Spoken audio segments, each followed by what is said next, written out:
नजर सब पर। नमस्कार, मैं अनंत त्रिपाठी। स्वागत है आपका थर्ड आई न्यूज नेटवर्क में। आइए रुक करते हैं अब तक की 10 बड़ी खबरों का। एनडीए में शामिल हुई सुभाषपा, गृह मंत्री को कहा थैंक्स। गृह मंत्री अमित शाह ने ट्वीट किया, उन्होंने लिखा ओपी राजभर से दिल्ली में भेंट हुई और उन्होंने प्रधानमंत्री नरेंद्र मोदी के नेतृत्व में आने का निर्णय लिया। मैं उनका एनडीए परिवार में स्वागत करता हूं। आगे लिखा कि राजभर के आने से उत्तर प्रदेश में एनडीए को मजबूती मिलेगी और मोदी जी के नेतृत्व में एनडीए द्वारा गरीबों व वंचितों के कल्याण हेतु किए जा रहे प्रयासों को और बल मिलेगा। वहीं दुनिया में बज रहा यूपीआई का डंका, फ्रांस के बाद अब दुबई में भी कर सकेंगे देसी यूपीआई का इस्तेमाल। पीएम मोदी फ्रांस की यात्रा के बाद दुबई के लिए रवाना हुए। पहुंचते ही देश को मिली बड़ी कामयाबी। फ्रांस के बाद अब यूएई में भी भारतीय यूपीआई का हो सकेगा इस्तेमाल। पिछले 2 दिनों में 2 देशों में यूपीआई इस्तेमाल की मंजूरी से बड़ी कामयाबी मिली है। यूपीआई के लिए यूरोपियन यूनियन के बाद दुबई के दरवाजे भी खुल गए हैं।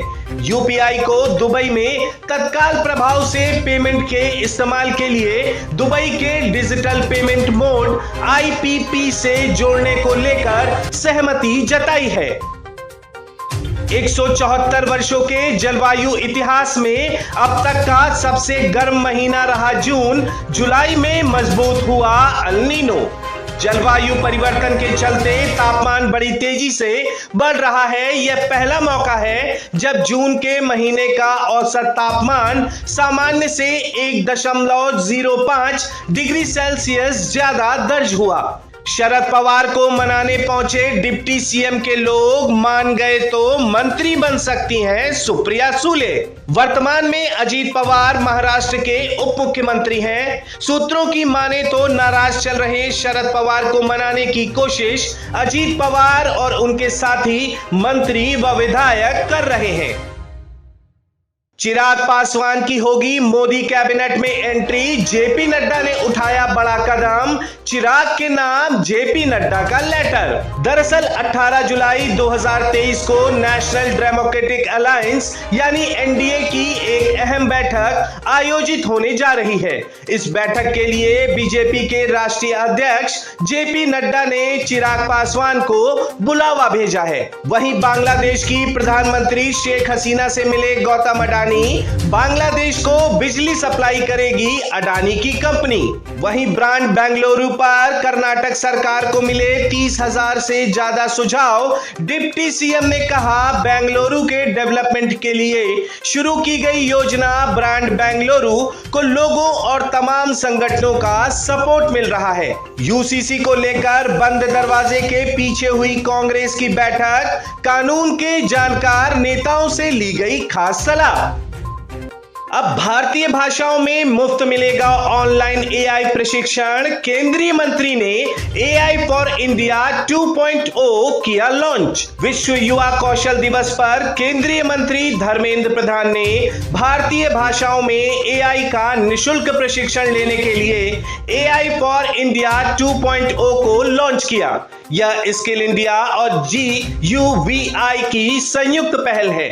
इस ऑनलाइन कार्यक्रम को राष्ट्रीय व्यावसायिक शिक्षा और प्रशिक्षण परिषद और IIT मद्रास से मान्यता प्राप्त है। इस कार्यक्रम को 9 भारतीय भाषाओं में जारी किया गया है। शिक्षा व कौशल विकास व उद्यमिता मंत्री प्रधान ने कहा कि प्रौद्योगिकी को भाषा का गुलाम नहीं होना चाहिए। उन्होंने भारतीय भाषाओं में प्रौद्योगिकी कोर्स करने का आह्वान किया। चांद के बाद अब सूरज के पास पहुंचने की तैयारी में इसरो। जल्द लॉन्च होगा आदित्य L1 मिशन। साल 2023 को देश की अंतरिक्ष एजेंसी इसरो के लिए अंतर्ग्रहीय मिशन का साल कहा जा सकता है।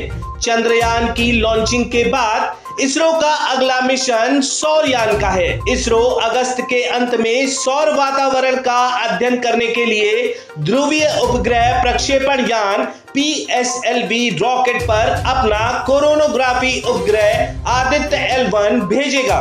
इसरो के अनुसार अंतरिक्ष यान को सूर्य पृथ्वी प्रणाली के पहले लैग्रेंज बिंदु L1 के आसपास एक प्रभामंडल कक्षा में स्थापित किया जाएगा। L1 बिंदु के आसपास उपग्रह बिना किसी बाधा के लगातार सूर्य को देख सकेगा।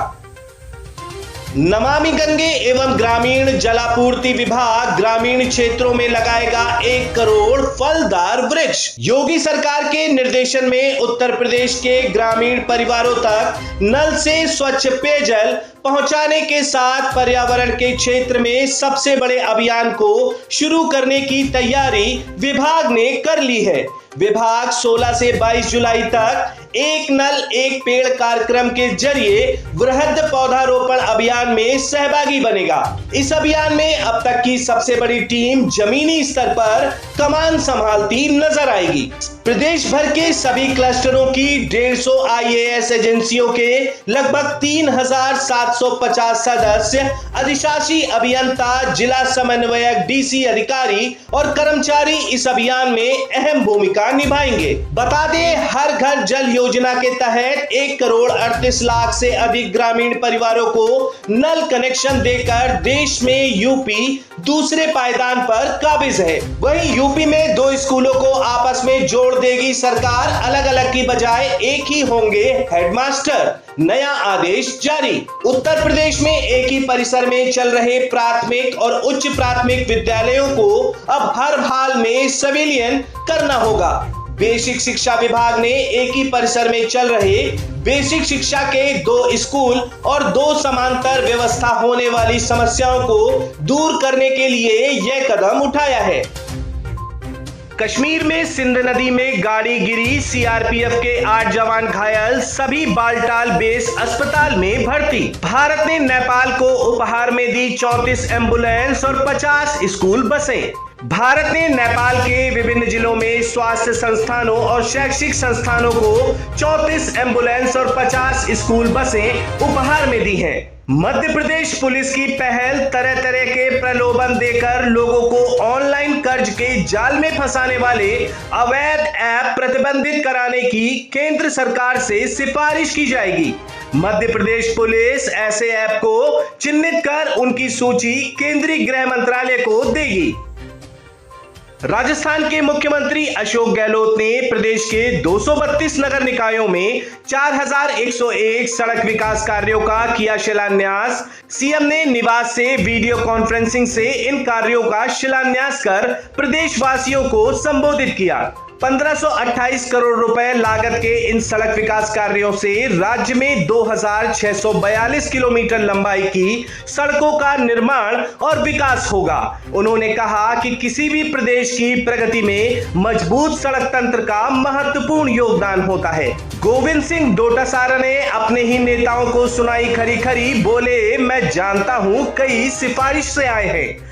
हाल ही में कांग्रेस पार्टी प्रदेश अध्यक्ष की अध्यक्षता में नए प्रदेश कार्यकारिणी और जिला अध्यक्षों की पहली बैठक हुई।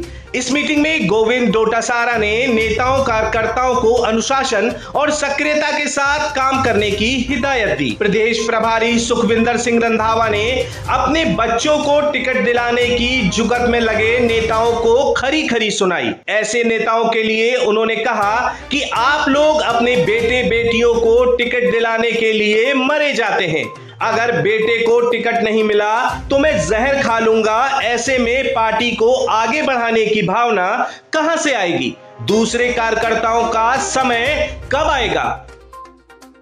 टीम इंडिया की कप्तानी मिलने पर ऋतुराज का रिएक्शन वायरल, जाने क्या क्या कहा।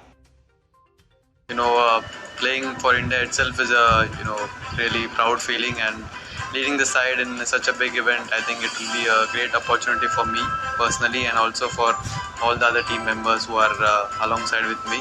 So really looking forward and really happy and obviously feeling really proud.